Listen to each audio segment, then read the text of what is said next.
बोलो राधा रानी की जय, हनुमान जी महाराज की जय। नवम स्कंद प्रथम अध्याय। श्री सुखदेव जी द्वारा वैवस्वत मनु की वंशोत्पत्ति की कथा का वर्णन। Page number 452 452।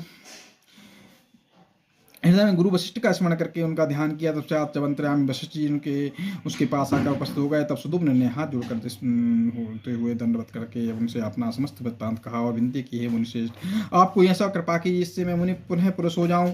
वह यह बात सुनकर वशिष्ठ जी ने कहा, हे राजन, तू धीरज रख, मैं शीघ्र ही तेरे पुरुष रूप होने का उपाय करता हूँ। तो प्राण जब वशिष्ठ जी ने सुदुम्न पर दिया करके भगवान गिरिजापति का ध्यान एवं स्तुति की, तब से पार्वती ने दर्शन देकर बड़ी प्रसन्नता पूर्वक कहा, तुम्हारे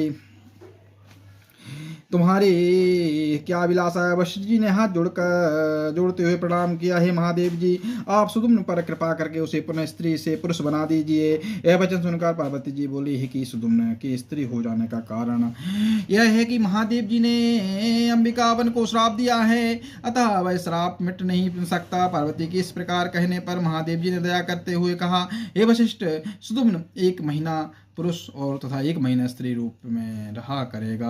कहकर से पार्वती अंतर्धाम हो गए। तो उसी समय राजा सुदुम्न पुरुष रूप होकर अपने पुत्र पुरुरवा सहित अपने राजा सिंहासन पर आ गया। वह 1 महीने पुरुष रूप से रहकर राज्य कार्य करता था और दूसरे महीने वह स्त्री रूप में के कारण बीमार होने का बहाना बनाकर राजमहलों में छिपकर रहता था। जब पुरुष रूप में होने पर सुदुम्न के उसकी स्त्री से 3 पुत्र और पैदा हो गए। तब उसके कुछ दिन राज्य का सुखोपभोग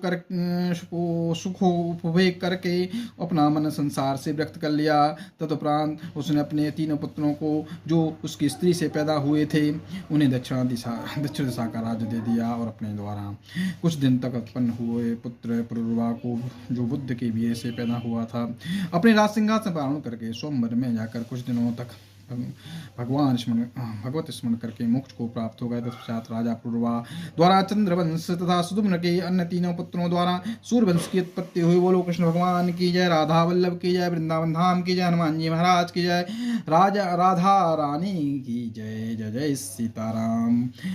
अगली कथा नेक्स्ट वीडियो में।